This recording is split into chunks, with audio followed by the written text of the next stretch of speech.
Salut, bienvenue dans cette nouvelle vidéo. On continue avec le décortiquage des fonctionnalités de Twinmotion. Là, nous allons parler de l'ambiance et de son paramétrage. C'est vraiment quelque chose de très important si on veut vraiment maîtriser cet outil. Sans trop de blabla, entrons dans le vif du sujet. Restez jusqu'à la fin de la vidéo, vous n'en sortirez pas bredouille. Let's go. Ok, voilà, ambiance, on a cliqué dessus et en dessous, on a directement ces options, ses propriétés. On constate directement quoi d'entrée de jeu que c'est segmenté en 4 parties. Il y a la partie environnement, il y a la partie caméra, il y a la partie rendu, puis d'effets spéciaux. Là, on a déjà sélectionné la partie environnement. Donc, tout ce qui est en dessous va concerner l'environnement. Et lorsqu'on va cliquer sur caméra, tout ce qui est en dessous sera pour la caméra et ainsi de suite. Allez, commençons par le début. Dans environnement, déjà, on constate quoi? On a la possibilité de customiser nos environnements et de sauvegarder. Ça peut être très important réellement si on a trouvé notre petite formule magique pour un environnement spécial et qu'on veut sauvegarder et réappliquer dans un futur projet. Ça, on peut rapidement faire. Donc là, pour le coup, on va juste cliquer là sur Custom. Pour faire simple, je vais me diriger là à Média, prendre au pif ici comme ça une partie. Je vais dans Customisation comme ça, je prends au pif ça par exemple et je peux me mettre à modifier n'importe comment. Je peux me mettre à modifier n'importe comment et je décide d'enregistrer ça comme ceci. Et j'aurai accès à ça dans tous les autres projets. Je peux renommer par exemple. Donc là, je vais juste taper.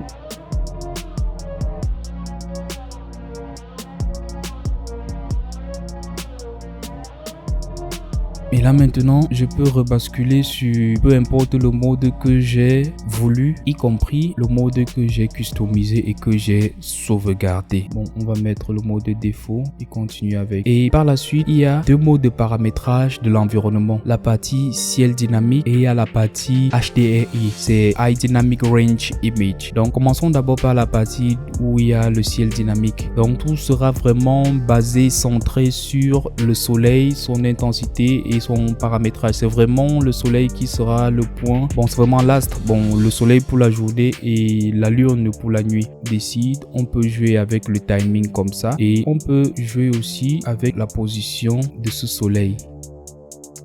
Et maintenant au niveau de l'apparence, on peut s'amuser avec son intensité, mais aussi sa température. Bon, la température, c'est pas la température physique liée à la chaleur, c'est plutôt à la coloration. Donc, on quitte du moins chaud, donc de la couleur, ça fait comme si on prend un métal qu'on brûle. Ça quitte toujours du jaune vers une couleur bleu clair. Donc, la température ici, c'est juste du point de vue colorisation. On peut décider d'utiliser la température ou pas du tout. Donc là, je peux décider de créer moi-même l'ambiance que je veux. Ça change en fait la coloration du soleil qui va impacter sur toute la scène. Bon, c'est mieux que j'agrandisse. Bon, on y arrive même. Voilà la taille de l'astre. J'ai été ébloui. Ok, donc voilà la taille de l'astre. On peut agrandir à notre guise. Donc là, comme je disais tantôt, on peut jouer avec la température ou directement modifier ici à notre guise si on a une approximation de couleur qu'on souhaiterait.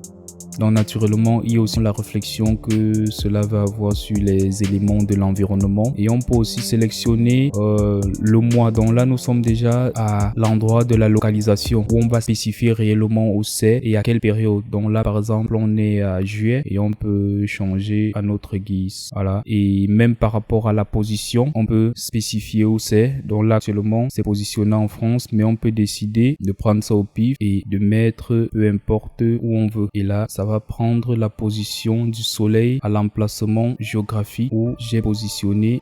Et ici, on constate qu'on peut rapidement renseigner même la position exacte. Donc par exemple, si je prends Maps comme ça, je peux décider d'aller sur n'importe quel point. Bon, disons même qu'on vient ici, je fais un clic droit, je copie la position exacte et puis je rebascule ça sur une autre fenêtre. Je viens ici, hop, je supprime ça, je colle ça et je tape Entrée. Là, on s'est localisé exactement à l'endroit sélectionné sur Google Maps tout à l'heure. Et bien évidemment, ça a pris en compte l'emplacement du soleil en fonction de la géolocalisation. Donc ça, c'est quelque chose qui peut vraiment aider à vérifier l'ensoleillement sur notre scène, sur notre modélisation, sur notre bâtiment, sur notre ouvrage et voir un peu comment l'éclairage naturel va se comporter, les ombrages et consorts. Donc ça, c'est quelque chose de très très pratique. Ok, hormis ça, il y a aussi naturellement le ciel à paramétrer avec la turbidité. Donc là on voit qu'il y a plus de brume lorsqu'on va vers la droite, et là lorsque je diminue, il y a moins de brume. Voilà, et là c'est juste pour la densité atmosphérique qui se densifie quand on va vers la droite et diminue en densité lorsqu'on va vers la gauche. Voilà, et pour l'ambiance, là déjà, hop, c'est pareil. On va diminuer comme ça, on va augmenter comme ça. Donc là, c'est l'intensité de la lune. Bon, naturellement, on ne voit rien parce que on est en journée. Là, c'est plutôt le soleil. Donc, ce qu'on peut faire astucieusement, on peut changer l'heure et on va à une heure où on est susceptible de voir la lune. Et là, maintenant, si on vient au niveau de l'intensité de la lune, là, on voit bien que si on diminue, c'est très sombre. Si on ajoute, ça s'éclaircit. Et là, si on veut, on peut aussi jouer avec l'intensité des étoiles. Bon, pour mieux voir les étoiles, je dois diminuer l'intensité de la lune parce que plus la lune est intense, on ne va pas voir les étoiles. Donc là, quand je diminue, là, je mets à 0, il n'y aura plus rien. Hop, ça s'éteint progressivement. Et là, on peut jouer avec ça. Et par rapport aux nuages, il y a la version 2D, la version 3D dans les nouvelles versions de Twinmotion, ce qui est très intéressant. Donc là, si on passe en mode volumétrique, bon, je vais revenir en journée, c'est plus...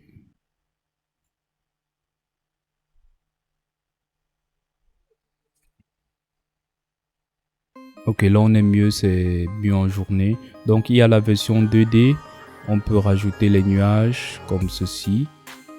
Et on peut mettre la version volumétrique. Donc là, on a directement les nuages avec la version volumétrique. Et lorsque c'est en volumétrique, lorsque c'est en 3D, on peut jouer avec la hauteur des nuages. Voilà. Il a directement, Twinmotion a directement pris ça de Unreal Engine.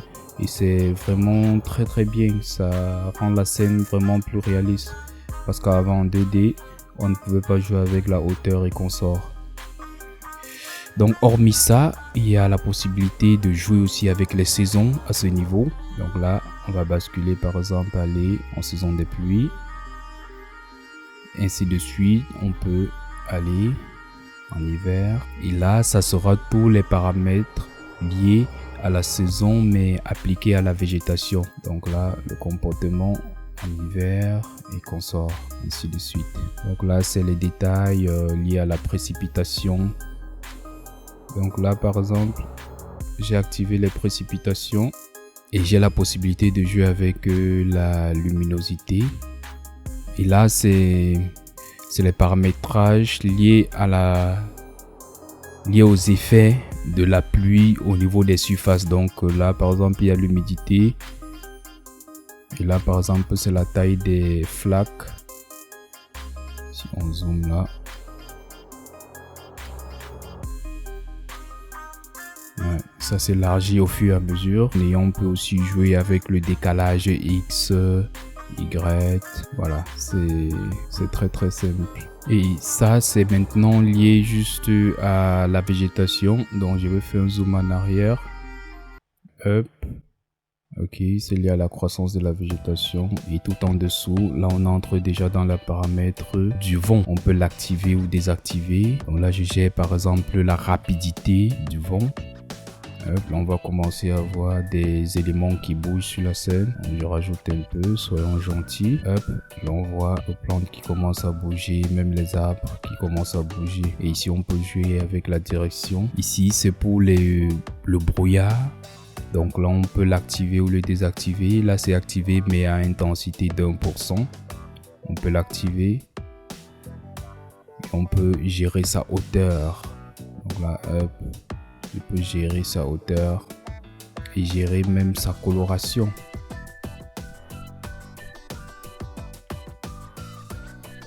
Et au niveau des horizons, On peut aussi s'amuser avec ça, mettre en arrière-plan par exemple une ville. Là c'est désactivé, je l'active.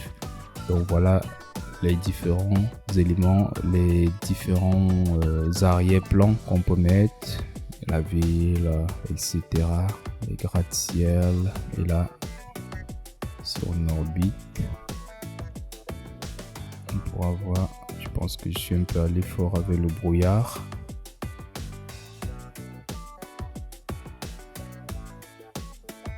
Ouais. On peut voir en arrière-plan. On peut mettre un peu la densité du brouillard pour masquer un peu le dessous. Et donner l'impression quand même que c'est bien distant. Naturellement, on peut faire la rotation. On peut faire sa rotation. Positionner à notre guise. Peu importe l'image qu'on a sélectionnée. Là, c'est juste pour activer l'océan. Ici, si je l'active, voilà. On a une inondation. Là, je vais juste pouvoir positionner.